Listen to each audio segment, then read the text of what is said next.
great memories and some unusual things that happen in your life in Southeastern, coaches and whatever. So let me say this. I think you were lucky to really have a great group of guys, coaches and coaching you. Then you got guys like Ken Magee and Youngblood and his coaches into say Baton Rouge and recruited a wonderful group of kids that came here to Southeastern, and this is what you do tonight. And this is what, when they brought the program back, from my information, that you all had a big hand in it, and still have a hand in it, which is, you can tell, I think the administration looks like they have bought into some things and done some things, and I went through them this afternoon. It's really impressive, really, really impressive. I like you, Coach. I've watched him when he's at Delta State. He's a good football coach. He's a winner, and he is a winner. And I asked him that way of recruiting, and he recruited him. He told me at Baton Rouge, New Orleans, I said, you're in the right place. Just keep them on. Don't leave the state of Louisiana. Keep those kids here, because this is going to be the future of Southeastern Louisiana again. And you are the future. You know, you got the gal like Betty McGee, and you got kids now that's already out coaching and over here, Jenna Springs, whatever. Little Ken Magee coaching, and it's absolutely amazing. But we had coming down there. I guess we talked for 2.5, 3 hours. It was nothing but stories. One story led to another one, and all this kind of stuff. Almost every individual names came up. And I had a book, I think Brett put it together, and was every program in all the years was here, and put it in a book, in a notebook. And that's the one we can't find. You know, we got the Ole Miss, we got Louisiana Tech. We didn't have the Southeastern, but I used to look at it a lot. In fact, I go through, I got 2-week trailers, 18-wheeler trailers back up in front of the place, and it is full of memorabilia, and most of it is Southeastern Louisiana. It's amazing, but how far that you came, not only as individuals, personally and athletically, but it meshed as a chemistry and character of young men who bonded together as Southeastern Lions. I mean, hey, but the thing about it is, it was there. There's no question about it. Now, we had some characters. We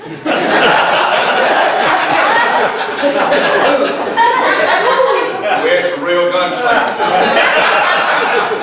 Don't want to mention nightlife. I don't want to hear that. But I was down here the last time I was down here. I guess it was when Mummy first came here, and I went with Dr. Miller to Mississippi Coast and New Orleans, and Baton Rouge, and other places to raise money for the football field. I ran into some things that, wow, we did what now?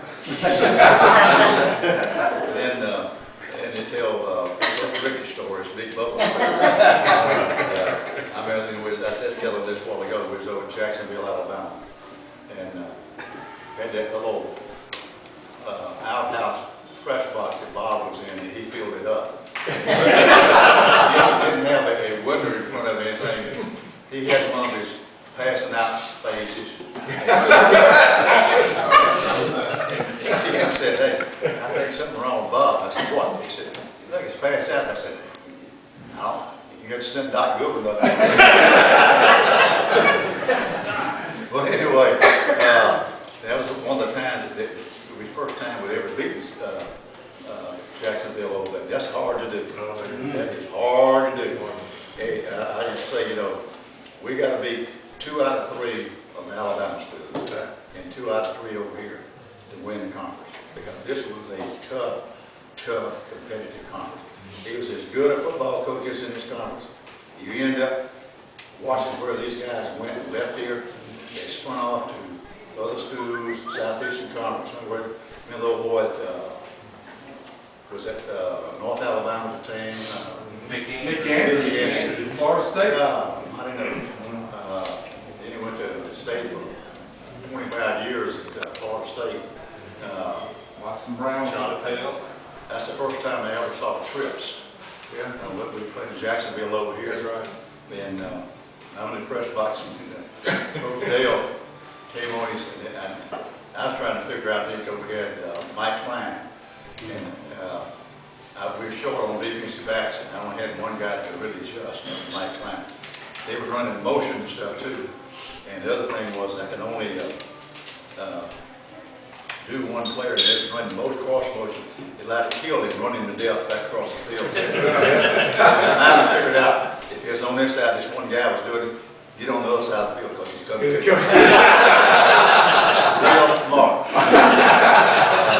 Wow.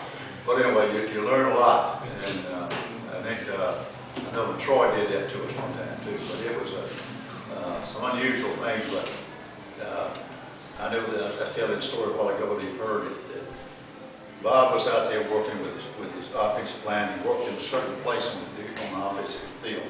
The whole place had a ditch behind it. Youngblood had his defensive line.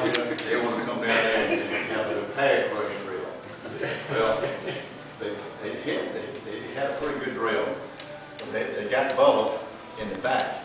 He had his hat turned around back and they'll took him back and run. And they got him tangled up and they knocked him in the ditch. And he was like a turtle, he couldn't get up. Nobody could go over and get him. Come on here. Then in the baseball game, and he was over there on his knees demonstrating something. The offensive line sitting there looking at the effective baseball game, and I'm sitting down watching them. I saw the eyes they looked up. They never told me what was turning was a missile. A guy just powered that. Old Bubba's down there. He hit him dead in the top of the ball from 25 yards.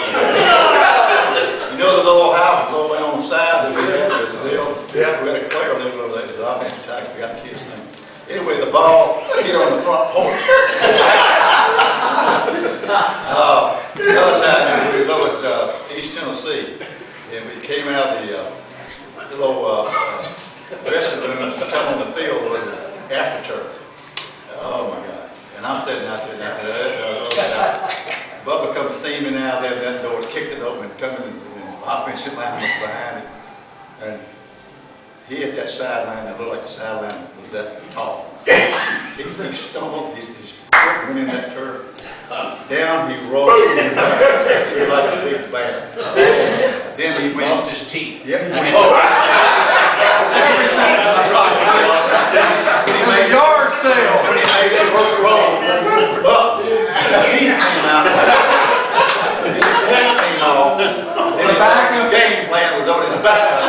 But hey, nobody was laughing. Turn your head. See the coaching out there.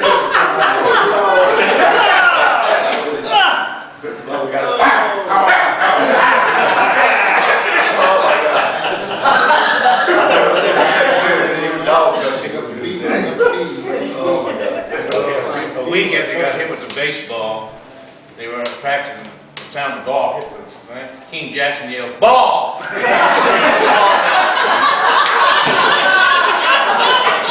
Everybody started laughing. I thought it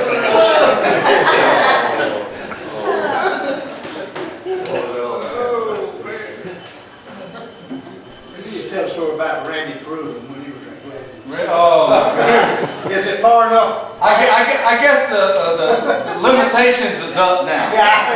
You gotta have somebody yelling, for sure. That guy was military.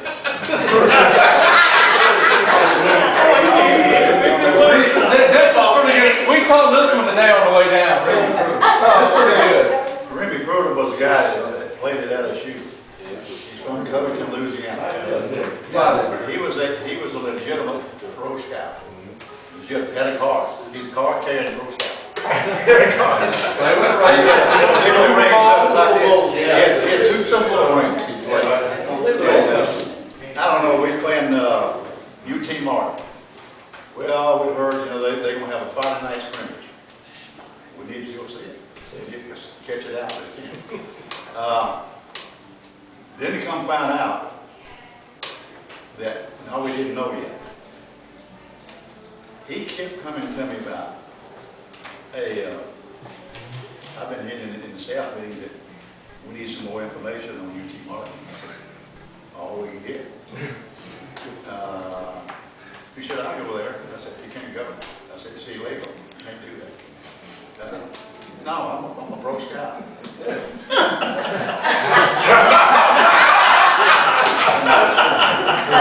checking it out. It's kind of like Animal House. The devil.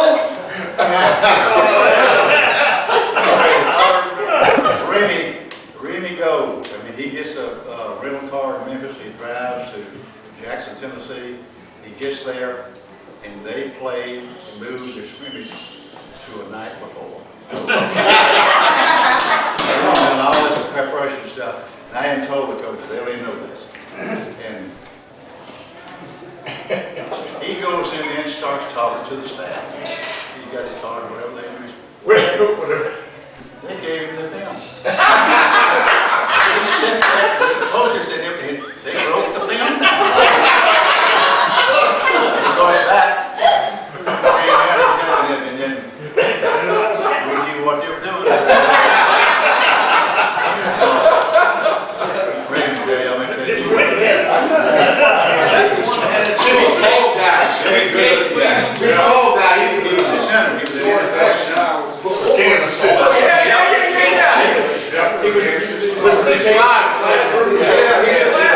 He was taking a few classes.